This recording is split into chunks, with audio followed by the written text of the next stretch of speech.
Vivimos una época francamente decadente en la que todos vosotros, todos nosotros, constantemente recibimos una información negativa. El método de comunicación actual más importante entre vosotros es el WhatsApp. Cuando uno te envía una noticia de un político corrupto, un gobierno local que ha robado, una comunidad autónoma que utiliza a los niños, que protege la autonomía para depravaciones sexuales, unas elecciones amañadas, personas que nos dirigen con unas capacidades intelectuales francamente deplorables, con una formación cultural baja. Y al final no es muy edificante darse cuenta de que absorbemos buena parte de nuestro tiempo, nuestras energías y nuestro despiste cotidiano con noticias negativas. Estamos criticando al enemigo, el enemigo lo hace mal, los políticos son unos corruptos, los partidos de la plutocracia son entidades corruptas, delictivas, según algunos analistas. Pero la pregunta decisiva, ¿por qué luchamos nosotros? ¿Por qué lucháis? ¿Cuál es vuestro mensaje a la población? ¿Qué queréis ofrecerles? ¿Qué les vamos a dar? ¿Qué planteamientos podemos otorgarles que sustituyan a la corrupción, la decadencia y la vulgaridad reinante en la España de hoy? Plantear una pregunta supone contestarla. El mundo actual, con todas estas noticias de WhatsApp, nos despista de los hechos esenciales. Y hay dos cuestiones que os tienen que preocupar y que tenéis que tener siempre presentes. La una es que este pequeño continente europeo, madre de la cultura y de la civilización, pronto apenas contará con 500 millones de habitantes. 500 millones de habitantes que incluyen, como sabéis ya, 60 millones de no europeos, entre musulmanes, africanos y otros continentes. Bienvenidos si trabajan y se comportan legalmente y pagan sus impuestos y trabajan honestamente. Es un continente en plena decadencia demográfica, en pleno invierno demográfico. Para 2040, a la vuelta de la esquina, China contará con 1.400 millones de habitantes. La India con 1.600 millones de habitantes. África, 2.500 millones de habitantes. Y Europa contará con una población envejecida, decadente, senil, abotargada por el materialismo e incapaz de defenderse a sí misma. Ese es el punto principal de toda política nacional, de toda política social que quiera buscar una solución para este pequeño continente europeo. La otra cuestión que a nivel planetario ha de preocupar a todo el mundo es que, de hecho, el 1% de la población del planeta dirige los destinos del 99% del resto del mundo. El 1% de 7.000 millones de habitantes nos controla y nos dirige a la hecatombe. Y lo hace con una nueva generación, con la tercera generación de métodos de guerra, que es el control cerebral y el control de los espíritus. Después de haber implementado un sistema de dependencia económica global, donde todas las naciones se deben a los bancos nacionales, que a su vez son entidades privadas en manos de ese 1%, este 1% necesita, lógicamente, para controlar vuestros cerebros, vuestros espíritus y todo aquello que leéis, todo aquello con lo que sois bombardeados constantemente con mensajes subliminales o directos, necesitan de radios, que las tienen, de televisiones, que las tienen, de que la publicidad implemente su plan de mestizaje étnico en Europa, de controlar los periódicos, de controlar el cine y la cultura, fundamentalmente, que son los que forman a las personas, y de controlar, lógicamente, la plutocracia en los partidos políticos que se deben a los bancos y a las finanzas. Este es el gran problema que tenemos en Occidente. El 1% de la población controla físicamente, mentalmente, los espíritus de Europa, de todo Occidente y me atrevería a decir que del mundo entero. Implementan políticas absolutamente suicidas, como pretender enfrentar al hombre contra la mujer, que como sabéis, somos una unidad, el ser humano, el hombre, que no es patriarcado, el hombre, que es una palabra genérica que describe a todo ser humano, fue creado femenino y masculino, se complementan. Pero pretenden que el patriarcado quiere destruir a la mujer. Lógicamente se olvidan, y esto lo explica muy bien Jordan Peterson, un psicólogo clínico canadiense, que dice, la mayoría de los seres humanos que hay en prisión son hombres. ¿Dónde está el patriarcado? La mayoría de los seres humanos que viven en la calle son hombres. La mayoría de seres humanos que caen en las guerras son hombres. Y la mayoría de seres humanos que se suicidan en Occidente son hombres. ¿Dónde está el dominio del hombre? ¿Dónde está el patriarcado contra la mujer? Porque lo que se pretende no es solucionar los problemas sociales o los problemas espirituales del ser humano occidental, sino de agudizarlos al máximo en una situación psicopática donde el hombre debe atacar al mismo hombre. El ser humano ha de estar en contra del ser humano. Pero no estoy respondiendo a la pregunta que he hecho al principio. ¿Por qué luchamos? Luchamos por Dios, por el honor, por la moral. Suena anticuado, ¿verdad? Luchamos también por los obreros, por los campesinos y por la juventud. En una revista CEDADE de los años 80, 1982 concretamente, donde todavía no existía censura, ellos decían, yo no lo digo porque está prohibido decirlo, pero ellos entonces decían, luchamos también por la supervivencia de nuestra raza. Hoy en día, como sabéis, las razas no existen, por lo tanto, no hay que defenderlas. Defendemos, luchamos principalmente por el débil. Esa es la política principal de nuestra ideología, de nuestro pensamiento y de nuestra doctrina social. El débil es el que debe tener todo el apoyo de un Estado socialista nacional europeo.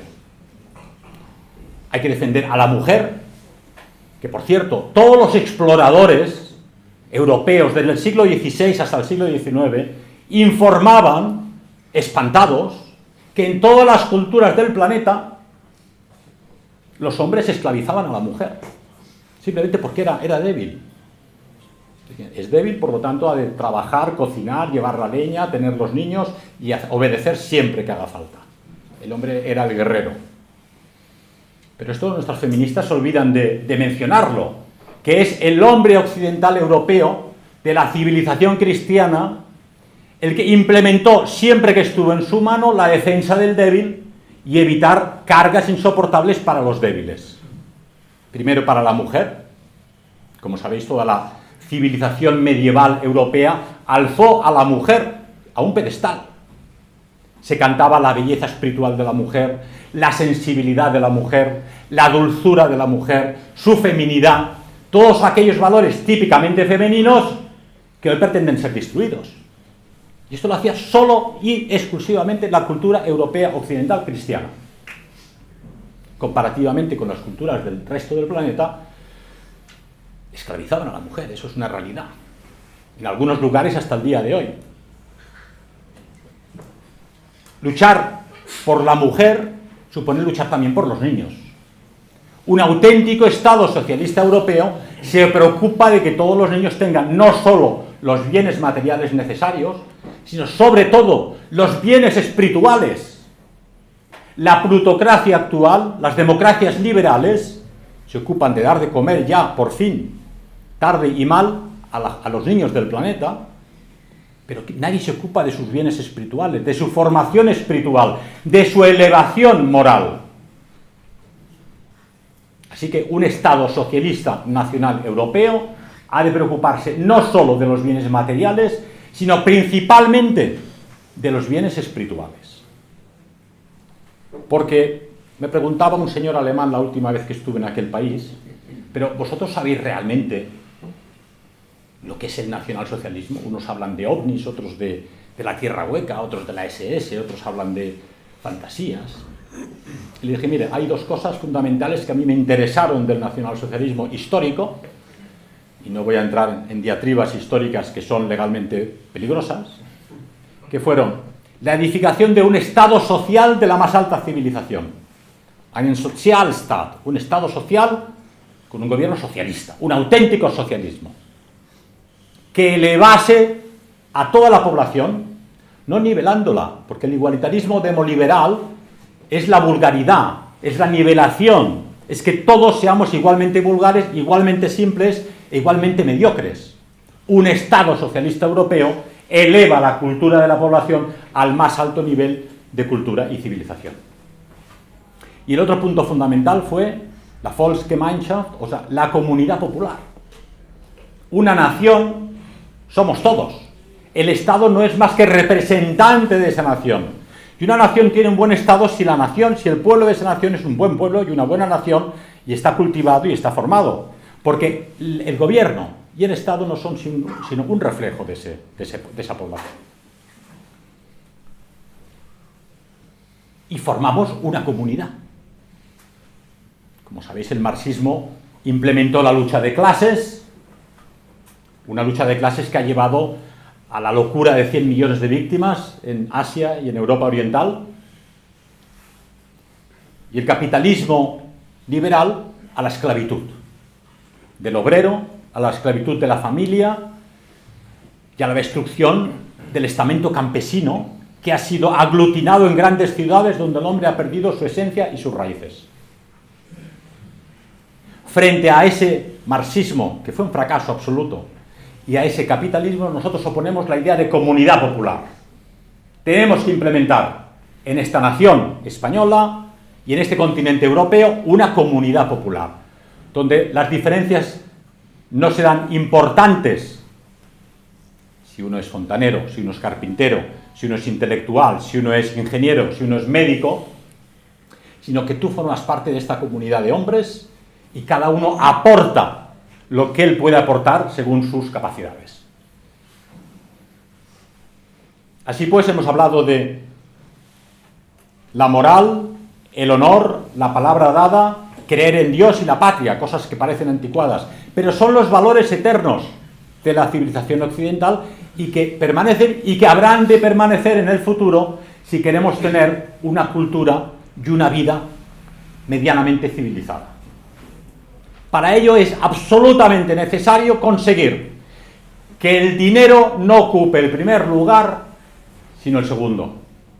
Decía Blas Piñar, que era en un discurso, uno de sus estupendos discursos, el dinero no es lo importante, pero es lo necesario. Efectivamente, el dinero es lo necesario, pero no es lo importante. Así que los valores eternos han de ocupar siempre el primer lugar, en la educación de la juventud, en los colegios, en los miembros del partido y en los mandos de la nación. Los valores eternos, fundamentales, son para siempre. Que tú tengas más o menos dinero, que tu coche sea más o menos bonito, que tengas una casa estupenda o vivas en una choza, eso no es lo importante, sino cómo te comportas tú y con qué valores actúas. Ciertamente, el hombre de valores puede llegar a tenerlas de perder. Si en un combate hieren a tu amigo y tú piensas, ¿combato o ayudo a mi amigo? Una persona con valores dice, voy a ayudar a mi amigo. En ese momento probablemente el enemigo aprovechará para matarte. Si eres una persona con cierta sensibilidad y a pesar del fragor del combate le dices al camarada, mira qué puesta de sol tan preciosa. Es una maravilla, es una lástima que estemos en guerra, pero esa puesta de sol vale la pena. Y en ese momento aprovecharán para matarte. Y probablemente el que te esté matando dirá, qué idiota es. Pero tú pensarás, qué estúpido es. Porque tú estás pensando en valores eternos. La ayuda, la camaradería, el soporte del caído y la belleza eterna de la naturaleza. Y el otro solo piensa en eliminar a uno más. Esa ha de ser la diferencia entre el militante socialista nacional europeo y el que no lo es. Habéis de ser personas que incorporen los valores eternos en sí mismos. No podéis estar hablando de que haremos un día una revolución y organizaremos un día un Estado social europeo si vosotros en vuestra vida privada actuáis como un demócrata liberal capitalista de ideas culturales de izquierdas. Sois parte del problema en ese momento. Hay personas que se plantean la pregunta de por qué luchamos. Y dicen, hombre, luchamos porque es el sentido de la vida. Porque la vida es luchar, es trabajar, es vivir. Y en el momento en que vives, luchas. Luchamos porque hemos heredado de nuestros antepasados casas, monumentos, iglesias, catedrales, pueblos, bancales, cultivos, que han requerido de siglos, si no de milenios, para ser conseguidos, para que vosotros ahora tengáis una nación que habéis heredado. No ha caído del cielo, no os la ha regalado ningún marciano. Generaciones y generaciones antes de vosotros, tus padres, tus abuelos, tus antepasados, tuvieron que dejar los callos en los terrones de tierra para que tengáis ahora bancales de olivos y bancales de vid. Y luchamos no solo por mantener aquello que hemos heredado, sino porque hemos de dejar a las generaciones que van detrás nuestro esto mismo aumentado y mejorado. Un día moriréis todos vosotros. En 100 años, como mucho, no queda ni uno en esta sala, ni uno, incluido yo. Y eso si llegáis a 100 años. Entonces, la vida es realmente... Hay quien dice que es un chiste, yo creo que no, que hay que sublimarla. Somos parte de esas fuerzas del bien que escuchan a Pepito Grillo, que decía Pinocho, ¿no? El ángel de la guarda, o escuchan a tu diablo. Si escuchas a Pepito Grillo, o al ángel de la guarda, vas a hacer el bien. Y eso es lo que te será tenido en cuenta el día de mañana, el día que pases a la otra vida. Esta observación sobre la necesidad de tener siempre presente la otra vida es fundamental para la lucha política. Porque ¿cómo puedes comportarte decentemente como el camarada que ayuda al caído sabiendo que le van a matar si no tienes presente estos valores y el último fin de la vida, que es la vida eterna?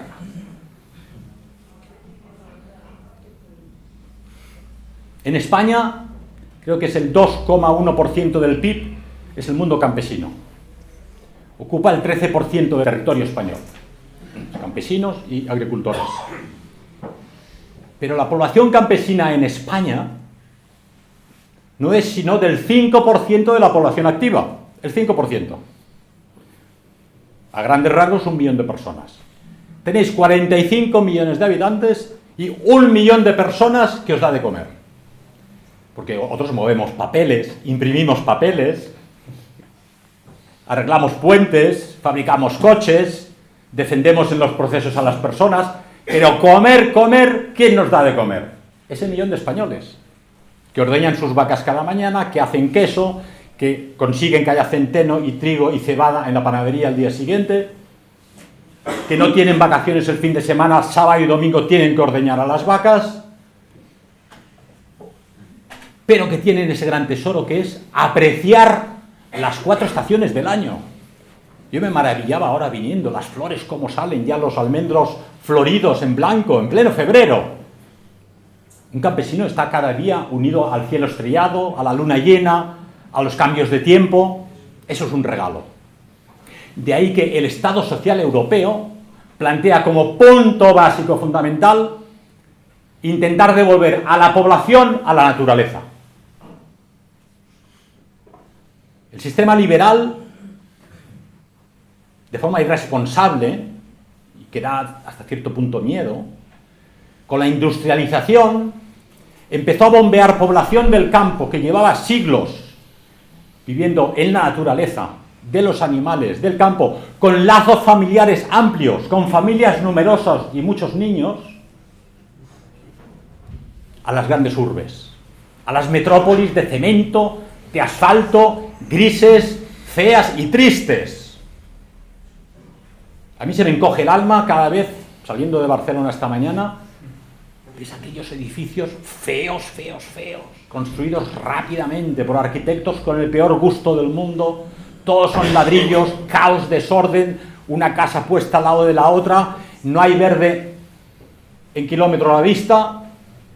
El ser humano no puede ser libre allí dentro. El ser humano no puede crecer psicológicamente sano. Hay que liberar al ser humano. El Estado socialista nacional europeo tiene que liberar al ser humano de esas colmenas, de esos cementerios. Hay cementerios de muertos y cementerios de vivos, pero son igualmente cementerios. Bueno, ¿cuál es vuestro plan? ¿Por qué lucháis? Luchamos para una tarea de décadas, de desmantelar estos suburbios horrorosos que destruyen al ser humano en todas las ciudades europeas. Tenemos trabajo, tenemos tarea, pero hay que ponerse manos a la obra, hay que planificar, hay que llegar a los medios culturales, políticos y económicos para convencerles de que ningún ser humano quiere vivir en esos cementerios de vivos. Claro que los que mandan tienen mansiones, viven en barrios de lujo con cámaras de filmar y guardias privados, pero las personas que a golpe de calcetín cada día tienen que ir a trabajar para alimentar a su familia, estos tienen que volver a casa en la avenida Meridiana, en Barcelona, donde delante del balcón pasa una autopista horrorosa. Incluso Valladolid, que es una ciudad agradable, pequeña, cuando entras ves también estos edificios horrorosos. Edificios muchos construidos en época del franquismo y son igual de horrorosos que los edificios comunistas que puedes encontrar en Moscú. Porque el liberalismo cultural y económico y político empujó a las masas campesinas que vivían en la naturaleza a las grandes ciudades. Me diréis, ya, pero no todos podemos cultivar tomates y ordeñar vacas, van a sobrar vacas y va a sobrar queso aquí por todas partes, ¿no? Pero sí podemos conseguir un punto fundamental en nuestra política social. Conseguir que todas las familias tengan un hogar y que ese hogar sea una casa y que esa casa tenga un mínimo de jardín con flores para acercar a los niños y a las mamás a la belleza. Y si es posible, que además de un jardín tengan un pequeño huerto de mantenimiento familiar cotidiano, unos tomates, unas patatas, algo de fruta. Eso ayuda a que los niños tengan contacto con la realidad. La leche no viene del tetrabric de la nevera, viene de la cabra que tenemos en casa.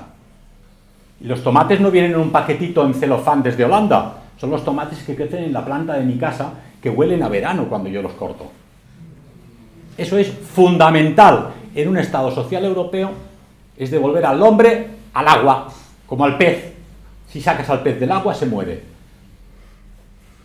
El liberalismo capitalista occidental y el marxismo han sacado al hombre de la naturaleza. Error grave. Ninguna política social ni nacional tendrá jamás éxito si no se devuelve al pez al agua. El hombre ha de estar en la naturaleza.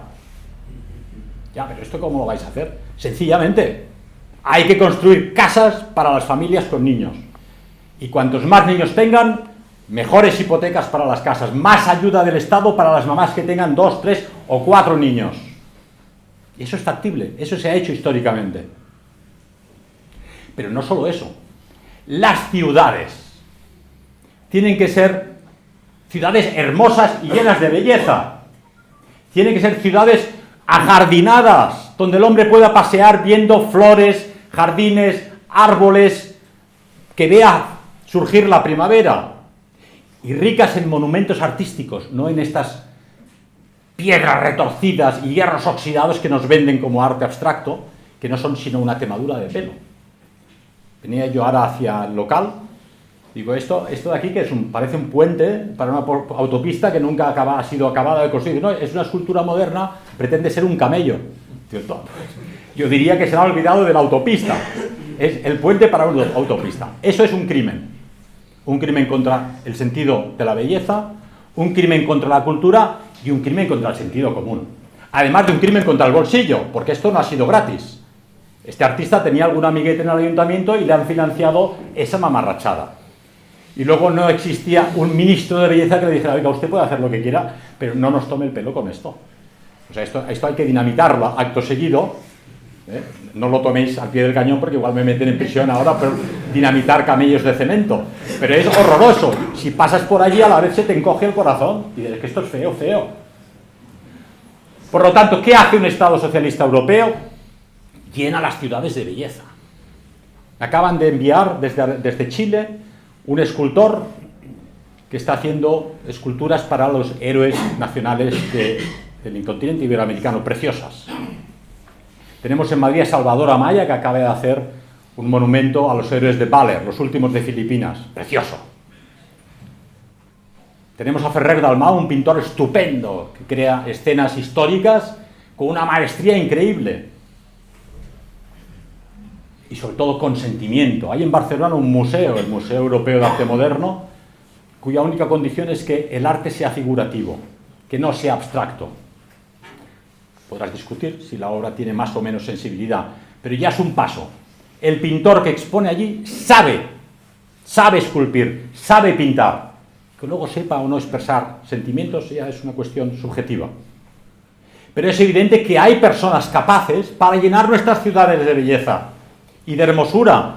Hay que promover en la población no solo que tenga tiempo libre.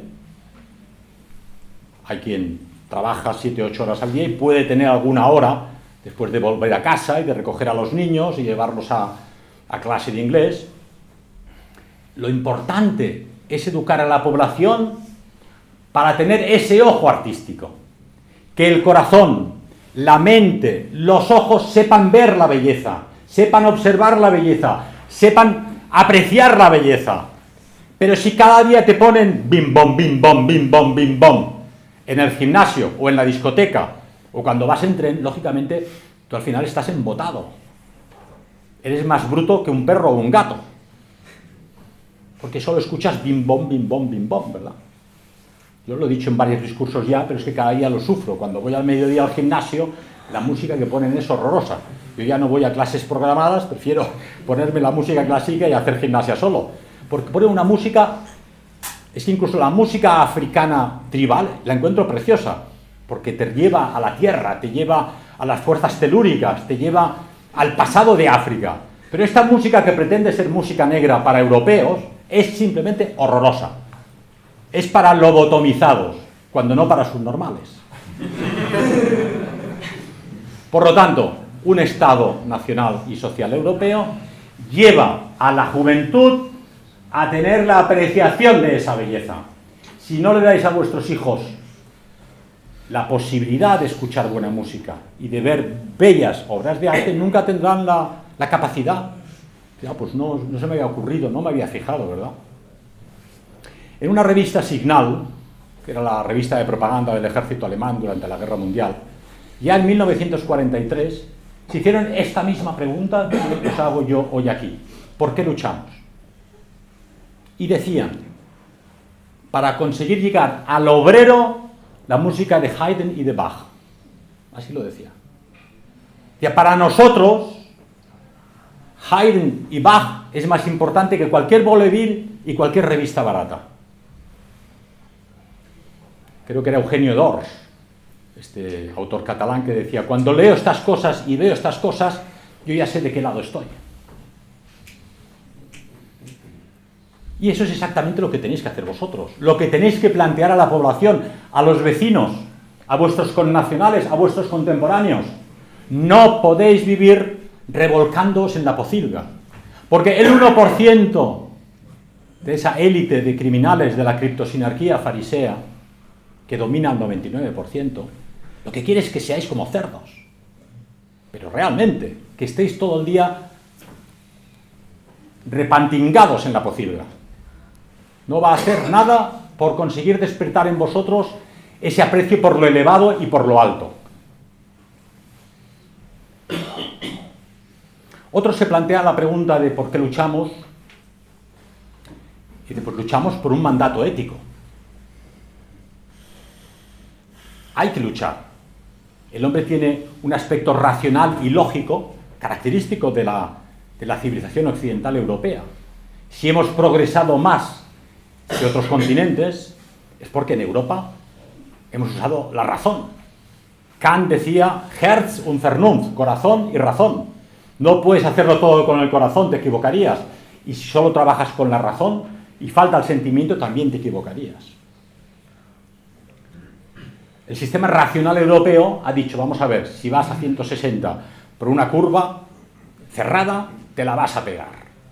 Está geométricamente, matemáticamente, los científicos o los ingenieros dicen a 160 por esta curva te la pegas. Norma, no se pasa de 120. Es que hay gente que pese a todo pasa, multa. La razón sigue existiendo, es necesaria, es divertido, ameno.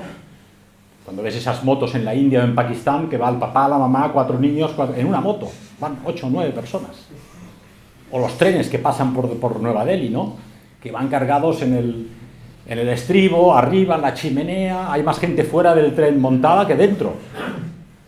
Los pobres no tienen otra posibilidad, ¿verdad?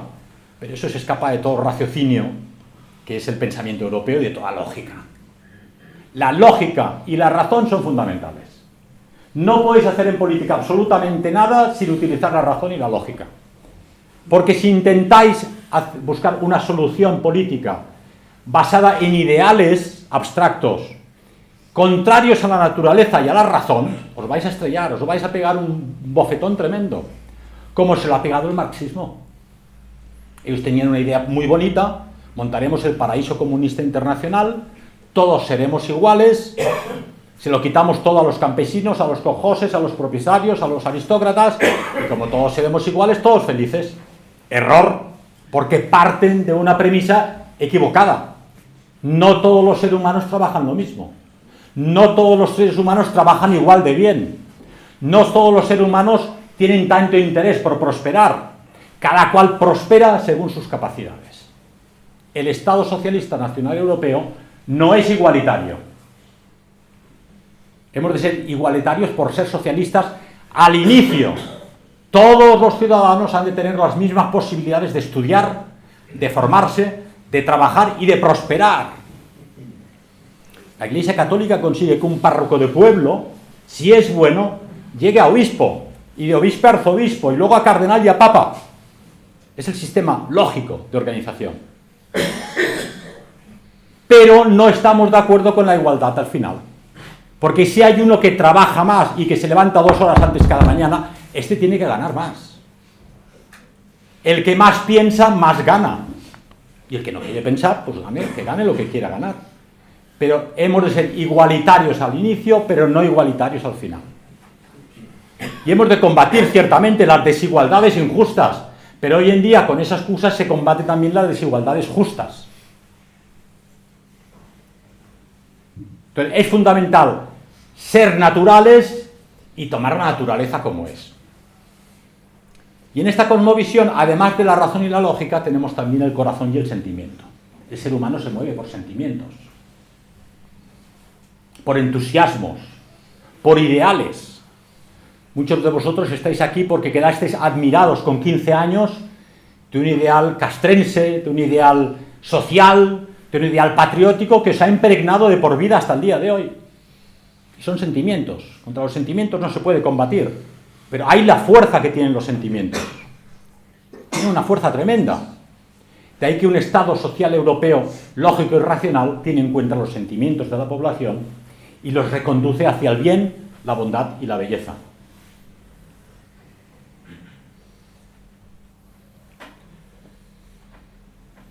Hay otros que, sin embargo, cuando se plantean por qué luchamos, fueron idealistas en su juventud pretemprana y un día por un accidente exterior, por un drama familiar, por un desencanto personal, aquellos jóvenes idealistas de los 15, 16 y 17 años para y se plantea: ¿yo qué estoy haciendo? ¿A dónde voy? Si esta persona es capaz, es inteligente y es laboriosa, se encierra en sí mismo. Aparece el individualismo. Yo trabajo para mí, gano más dinero, prospero. Si es un hombre capaz y tiene sensibilidad, a lo mejor conseguimos que sea un gran artista. Y el artista se dedica a crear belleza para todos los demás.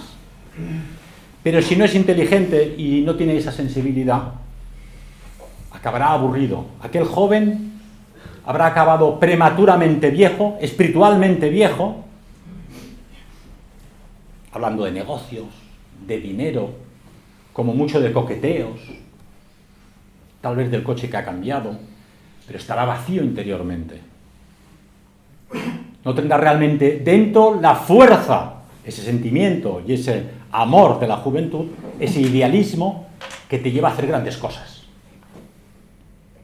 Todos los conquistadores españoles y los grandes exploradores del siglo XVI se les puede criticar humanamente y en algunas cosas, pero hay que reconocerle que tenían idealismo, que tenían ímpetu y espíritu empresario.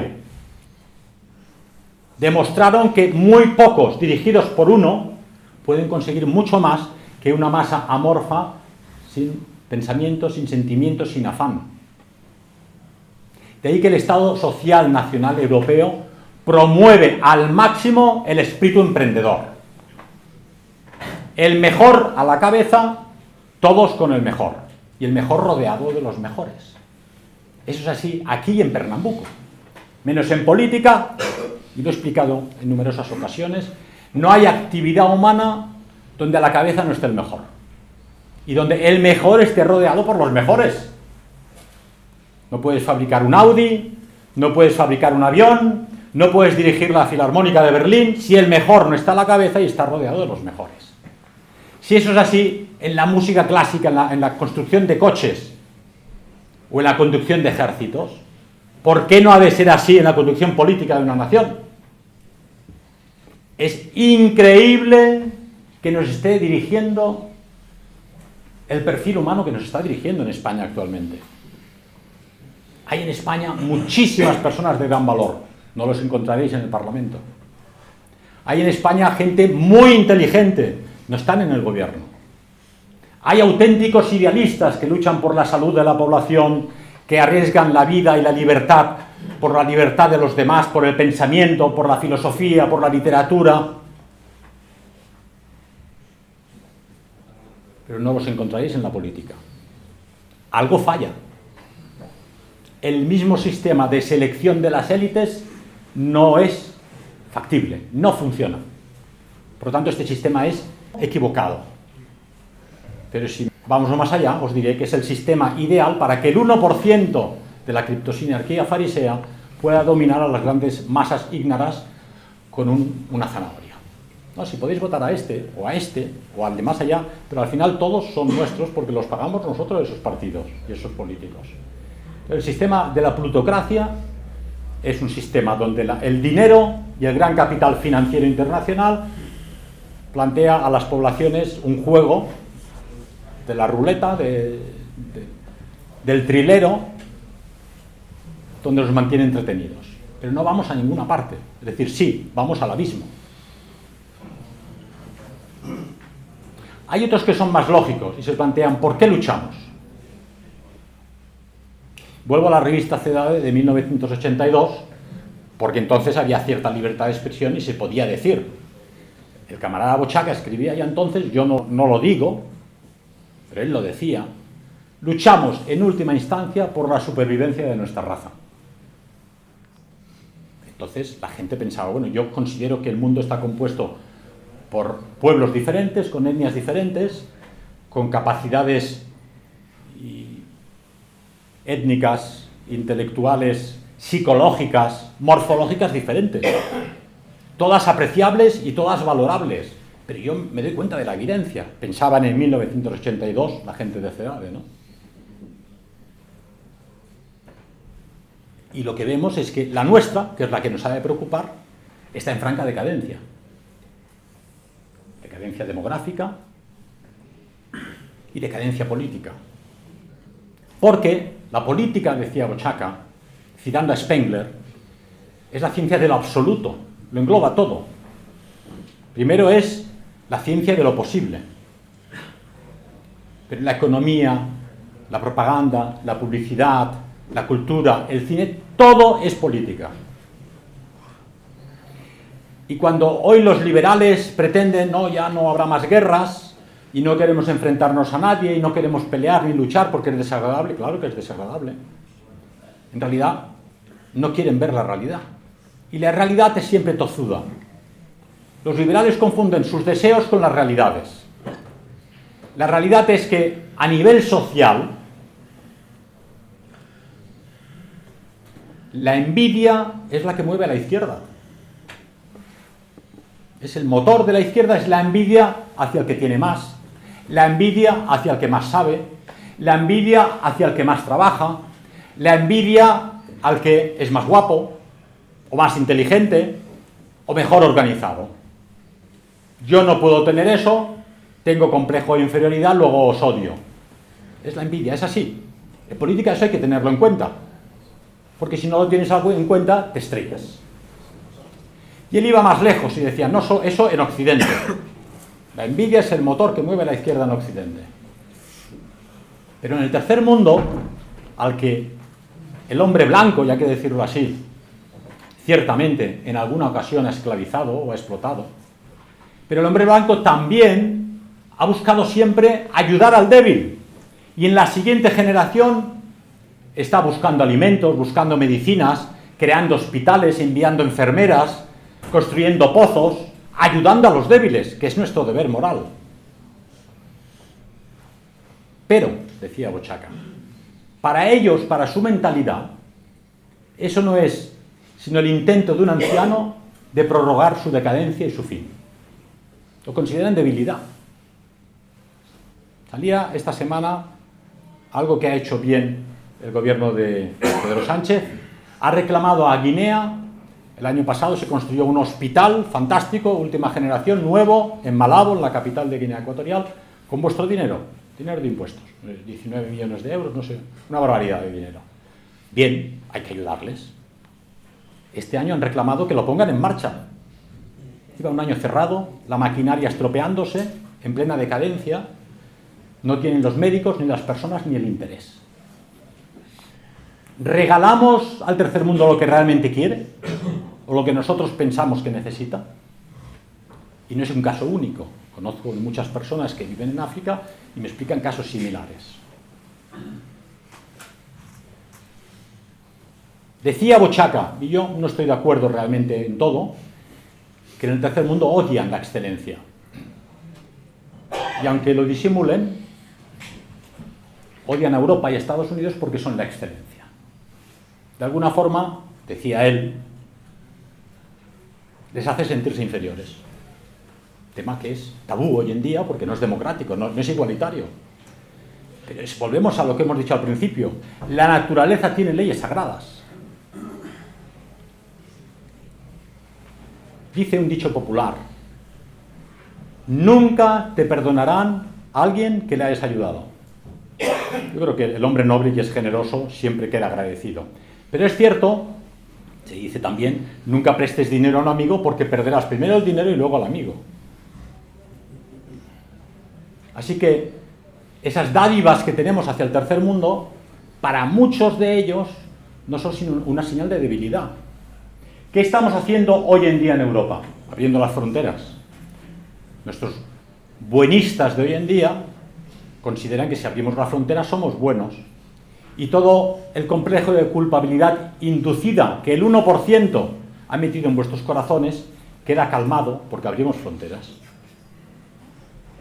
Eso sí, es cierto que nadie en España todavía ha dejado la puerta de casa abierta, ha desmontado la puerta y la ha tirado. Eso es lo mismo que abrir fronteras. O deja la nevera abierta, a ver cuánto le dura la comida que tiene dentro. Tendrá que estar yendo al Lidl o al Mercadona cada media hora. Eso es exactamente abrir fronteras. Entonces, ¿por qué luchamos? Decía él, en última instancia por la supervivencia de nuestra raza. ¿Y por qué? Porque sin la supervivencia de nuestra raza no hay cultura, no hay arte, no hay economía, no hay progreso, no hay niños y en última instancia ni siquiera hay religión, por no tener Dios ya europeos de los que ocuparse. Habremos desaparecido. Es decir, en política hay que tener las ideas muy claras y hay que conocer muy bien las leyes de oro de la naturaleza. No puedes hacer nada que no esté de acuerdo con las leyes de la naturaleza. Hemos mencionado el fracaso estrepitoso del comunismo y hemos hablado de cómo el capitalismo está haciendo enfermar a la humanidad. sacándola del agua, sacándola de la naturaleza, bombeándola hacia grandes ciudades horrorosas.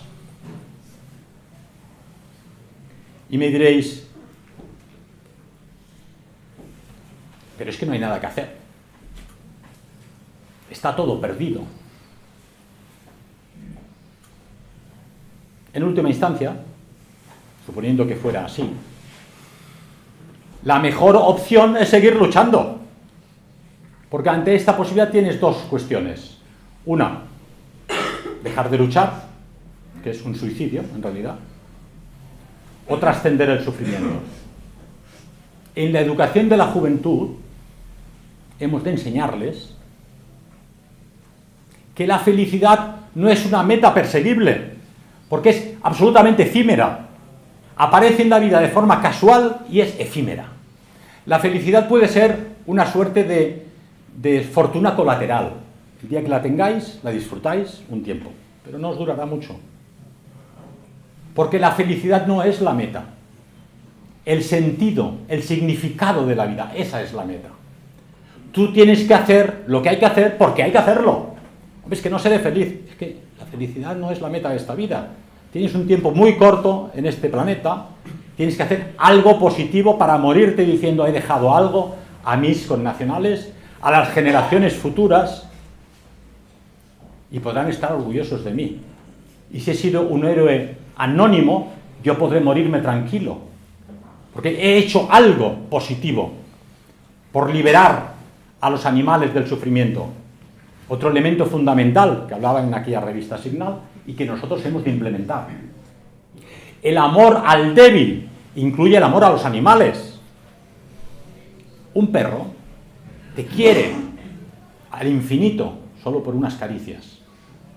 Y el hombre necesita también la compañía de estos pequeños amigos, de estos seres que nos acompañan en nuestro destino en esta vida. Una persona que se porta mal con los animales no puede ser buena persona, porque somos responsables de toda la creación. El Estado Social Nacional Europeo tiene que ocuparse de los débiles, que incluye a los animales. No se puede maltratar a los animales. De modo que, si yo tuviera que daros un mensaje esta tarde, que tendríais que grabar en vuestro interior, mirad siempre a lo alto, a esa salida del sol que hemos mencionado antes, cuando otros solo van mirando al suelo a ver si encuentran monedas o evitan pisar una mina. Pero si no vives mirando a lo alto, a esa salida de sol, nunca serás un hombre sublime, elevado, y nunca podrás conducir a tus connacionales hacia lo elevado. Decía Guillermo el Taciturno, no es necesario creer en la victoria para luchar. Y decía Kant, hay que luchar porque hay que luchar. Gracias.